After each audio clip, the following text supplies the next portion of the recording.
It starts with the rain.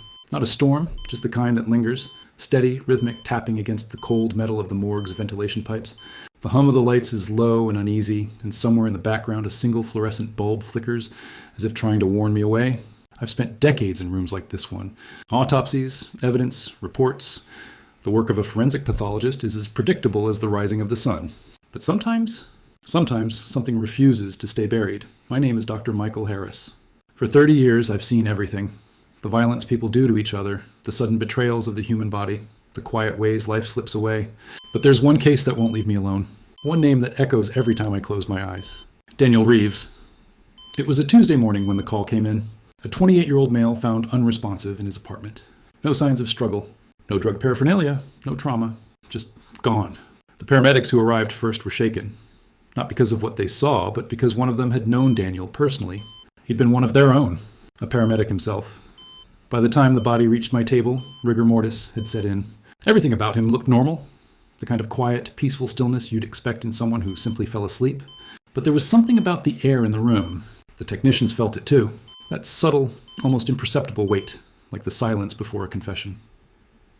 As I unzipped the body bag, I remember thinking how ordinary it all seemed. A young man who shouldn't have died. Another file number, another examination. But the moment I saw his face, that calm, almost serene expression, I felt an unease I couldn't name. There was no fear, no pain. Only the faint trace of something I'd never seen in death before. A kind of peace that felt deliberate. I remember adjusting the overhead light. The metal tools aligned beside me, my notes waiting on the clipboard. Standard procedure. And yet, even then, I had the distinct feeling that this wasn't going to be standard at all. There's a moment before every autopsy where I pause, not out of superstition, but respect. You take a breath, you clear your mind, and you remind yourself that this was a life. A story, someone who laughed, loved, dreamed. But as I stood over Daniel Reeves that morning, another thought crept in. What if this story isn't finished? I couldn't have known it then, but that thought would haunt me for years. Because what I found, or didn't find, inside that young man defied everything I thought I understood about medicine, about biology, and about the fragile boundary between life and whatever waits beyond it. In this profession, we like to believe every question has an answer, that the human body is a map, and with enough time and data, we can decode every secret it keeps. But standing there, under the sterile white light, staring at Daniel Reeves, I felt something stir in the air around me, a presence, or maybe just my conscience whispering a warning. This one will change you, and I was right, because it did. Before I could even begin the examination, I needed to know who Daniel Reeves really was. A body tells you how someone died, but their story tells you who they were. And in Daniel's case, that story began long before the morning he was found lifeless in his apartment. Daniel was a paramedic, the kind of man who ran toward emergencies when everyone else ran away. His colleagues described him as calm under pressure, the one who could crack a joke even as he performed CPR. He loved his work, but more than that, he loved helping people. There was a lightness in him, they said, until the accident. 6 months before his death, Daniel was driving home after a night shift when a truck veered into his lane. The collision crushed the front end of his car, folding it like paper. It took rescue crews nearly an hour to extract him from the wreck. When they finally did, his pulse was faint, then gone. For nearly 3 minutes, Daniel Reeves was clinically dead, but they brought him back. Against the odds, he survived. Broken ribs, internal bleeding, but alive. His recovery was described as miraculous, yet something in him had changed. His sister Emily remembered visiting him in the hospital a week after the crash. He just kept staring out the window, she told me later, like he was listening for something only he could hear. After his release, Daniel's friends noticed he wasn't the same. He spoke softly about what he called the space between breaths. He told one colleague that during his cardiac arrest he'd seen himself from above, watching the doctors frantically working on his body. He described a sensation of floating, of moving toward an impossible brightness, before feeling himself pulled back by an unseen force. At first, people dismissed it as post-traumatic confusion, maybe a side effect of the medications, but Daniel became obsessed. He began reading about near-death experiences, attending online forums for survivors. He told his therapist he couldn't stop thinking about the moment of stillness, that fraction of time when he'd felt completely at peace, beyond pain, beyond life. Despite the oddness of his experiences, Daniel tried to return to normal life. He resumed work, started jogging again, even signed up for night classes in emergency medicine. But those close to him say the spark in his eyes never fully returned. He had begun keeping a journal, filled with fragmented reflections about death, light, and something he called the hum. And then, one morning, without any warning, his heart simply stopped. No trauma, no substance, no event. A man who had fought to save others every day of his life, found dead with no discernible cause. To his family, it was a tragedy. To me, it was the beginning of a question that medicine could not yet answer. The morning of the autopsy was colder than usual, the kind of cold that seeps into your hands, even through the gloves. I remember the faint hiss of the ventilation system and the metallic echo of my own footsteps across the tile floor. Everything about that day felt unnervingly quiet. Daniel's body lay in the center of the room under the harsh glow of fluorescent light. The white sheet over him was still damp from the transfer cooler. As I pulled it back, I caught myself pausing again. Not from hesitation, but from that strange, familiar reverence. Whatever this man had been through, he'd carried something back with him. You could almost feel it. The process began as it always did. Identification, measurements, external examination. No bruising, no abrasions, no defensive wounds. His fingernails were clean, his jaw relaxed. Nothing to suggest struggle or suffocation. His pupils, though fixed, still seemed to hold a trace of something. Not fear, not pain, just calm. When you've performed thousands of autopsies, you learn to recognize patterns. Overdose, cardiac arrest, trauma. The body tells its story if you know how to listen. But Daniel's body told me nothing. Every organ appeared intact, every system functional. The lungs were clear, the liver was healthy. The brain showed no signs of hemorrhage or swelling. It was as if life had simply stepped away. Then came the heart. I lifted it carefully, weighing it in my gloved hands. Structurally, it was perfect. No plaque buildup, no congenital defect, no aneurysm. But under the microscope, I found something subtle. Microscopic scar tissue near the left ventricle. It wasn't enough to cause death, not even close. Yet, the pattern was irregular, scattered, like a map drawn by someone who'd never seen the terrain. At first, I thought it might be residual damage from his accident, a result of the cardiac arrest and resuscitation 6 months earlier. But even that didn't fit. The tissue was too organized, too recent. It was as if the heart had remembered being stopped and left behind a trace of the event. As I documented the findings, one of the lab technicians pointed out something else. Faint, circular marks on Daniel's chest. At first glance, they resembled minor burns, each about the size of a dime. But they were too symmetrical, forming a near-perfect pattern across his sternum and ribs. We tested for chemical residues, electrical burns, even thermal injuries. Nothing matched, no sign of electrocution. No evidence of defibrillator pads having been used that day. The markings were just there. By the time I finished the internal examination, I had more questions than answers. The toxicology screen came back negative. No drugs, no alcohol, no toxins. Every test I ran only deepened the silence of this case. As I cleaned the instruments and prepared the body for transfer, I couldn't shake the feeling that Daniel's heart, that scarred, flawless heart, was trying to tell me something. Something I wasn't equipped to understand. Science is built on certainty, on measurable truths. But standing over that table, I felt the boundaries of my own field start to bend. Whatever had taken Daniel Reeves wasn't visible under any microscope. It was something intangible, lingering just beyond the reach of reason. And in that quiet room, with the faint hum of the fluorescent lights above me, I realized that this wasn't just an autopsy. It was an investigation into the unknown. In the days that followed, I tried to bury myself in the data. I told myself that somewhere in the numbers, in the slides, in the pathology reports, the truth had to be hiding. That's what science is, a process of elimination. You strip away everything that can't be until only what can be remains. But Daniel Reeves refused to fit into that equation. Every test came back clean. His electrolytes were balanced. No cardiac enzyme spikes to suggest a recent heart attack. No sign of an embolism or seizure. His neural tissue was pristine. His lungs, his kidneys, every organ performed its role flawlessly until suddenly it didn't. The official report was on track to say what I dreaded writing. Cause of death, undetermined. But something about that felt like surrender. I found myself returning to his case files late at night, scrolling through his old medical records from the accident. I compared scans, aligned tissue samples, hunting for anything that might connect then to now. And that's when I noticed it. The microscopic scarring in Daniel's heart, the one I'd found in the autopsy, matched the placement of the defibrillator pads used during his resuscitation 6 months earlier. At first, it seemed like a coincidence. But the more I examined the tissue, the stranger it became. The scarring didn't look like damage. It looked like a pattern, as if his heart had somehow recorded the event. The very spots where electrical current had jolted him back to life now bore a permanent cellular memory of it. I reached out to Dr. Patel, the emergency physician who had treated Daniel the night of his accident. He remembered him vividly. We lost him for 2 minutes and 56 seconds, he told me. Flatline, no pulse. When he came back, the first thing he said was, "I could hear my heart stop." That sentence hit me harder than I expected. He could hear it stop. Daniel wasn't speaking metaphorically. He was describing an experience that shouldn't have been possible. He'd been unconscious, clinically dead, yet somehow retained sensory memory of that moment. The next week, I buried myself in literature.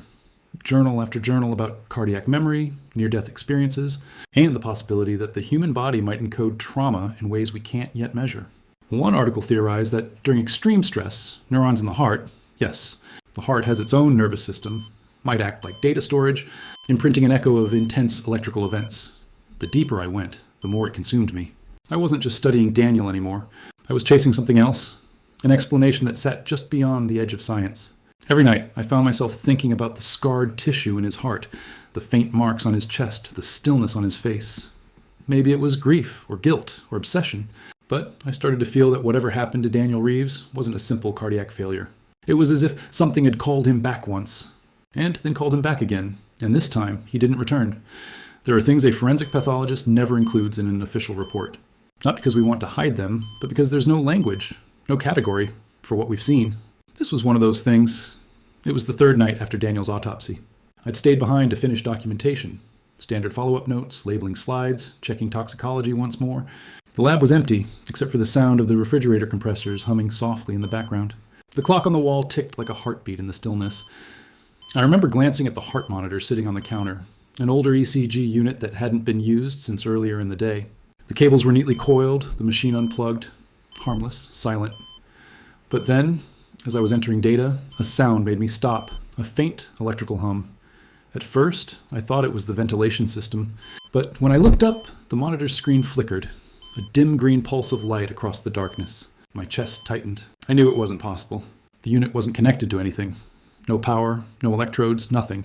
And yet, the line on the monitor moved. It drew a single blip, then another, then 5 distinct beats. 5. And just as suddenly as it began, the line flattened again, the screen fading back into stillness. I stood there, frozen. I wanted to dismiss it as static discharge, a malfunction, an old machine acting up.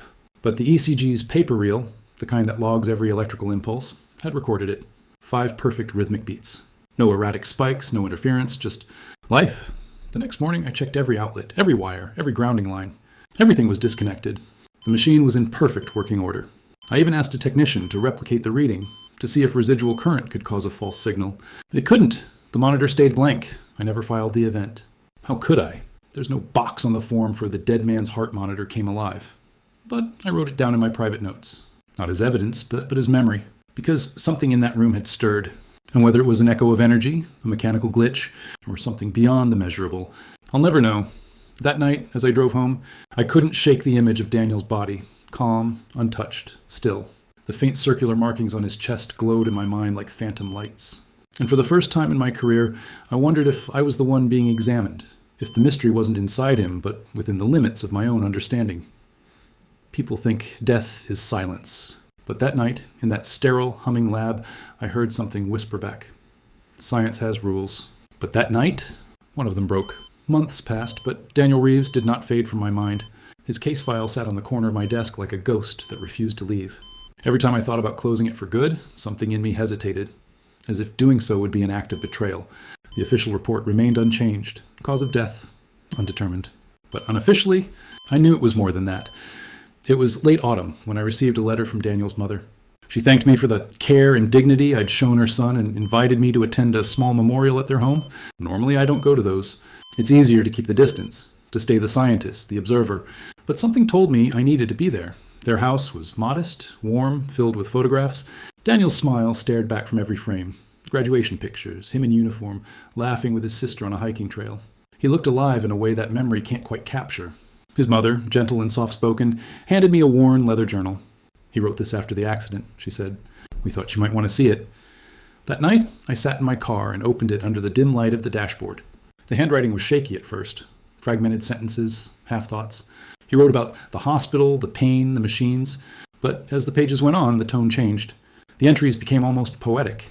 He described floating above his own body, watching the doctors moving frantically below, hearing their voices muffled through layers of air. One passage stopped me cold. And there was a sound, a deep hum, like electricity through the air. I felt myself pulled toward a light that wasn't light at all, just everything. I wasn't afraid. I didn't want to leave. But something pulled me back. Hard. Like I'd been dropped into my body again. And then, near the end of the journal, the final line. If I go back there again, I might not come back. I remember reading that sentence over and over, the words blurring in my vision. Was it fear? Premonition? Or had Daniel somehow sensed his return to that border between life and death? For the first time in years, I felt something I couldn't rationalize. Grief. Not just for the loss of a man I'd never known in life, but for the realization that some mysteries weren't meant to be solved in a lab. Daniel's heart may have stopped twice, but I began to believe that his consciousness, his awareness, had never fully returned. Science teaches us to separate emotion from evidence, but sometimes, when you look closely enough at both, they start to blur, and you realize they were never separate at all. I returned to the morgue one evening not long after reading Daniel's journal. The room was empty, the lights dimmed, everything in its proper place. It should have felt ordinary, familiar even, but it didn't. The air seemed heavier, the kind of stillness that carries weight.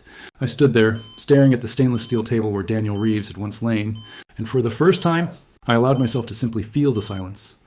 People think death is the end, a clean break, an absolute. But after 3 decades of seeing what I've seen, I'm not so sure anymore. Some deaths arrive like a door slamming shut. Others, like Daniel's, feel more like a door left slightly ajar. I often replay that week in my mind. The scarring in his heart, the symmetrical burns, the monitor flickering to life for those impossible 5 beats. Science can't accept coincidence without evidence, but what if the evidence lies in something we can't yet measure? Maybe consciousness isn't confined to the brain. Maybe it lingers, searching for meaning, refusing to be silenced by biology. When I close my eyes, I can still hear the faint hum from that night, that strange pulse of energy that came from nowhere and faded into nothing. I used to think of it as interference, a technical glitch. Now I wonder if it was something else entirely, a trace of life, not ending, but transitioning. After the memorial, I began to see my work differently. I no longer approached each body as an equation to solve, but as a story interrupted. A life paused mid-sentence. Daniel's case reminded me that death isn't a mystery to be conquered. It's a frontier we barely understand. Every case teaches you something. But this one taught me about humility, about the limits of the instruments we trust, and the arrogance of believing that everything meaningful can be dissected and cataloged. Sometimes the truth doesn't live under a microscope. Sometimes it lives in the space between a heartbeat and the silence that follows. When I finished rereading his report for the last time, I signed my name and closed the file gently, as though tucking it into rest. I turned off the light, the morgue swallowed by darkness again, and for a brief moment, I could almost feel Daniel there. Not haunting, not trapped, but watching. I'll never know what really happened to him. Maybe he crossed a line that most of us only glimpse in our final seconds. Maybe what he experienced wasn't death at all, but something beyond it. As I walked out, my voice barely above a whisper, I found myself saying words I hadn't planned. I've held thousands of hearts in my hands. Only one ever made me question if it was truly still. And even now, years later, the question remains unanswered.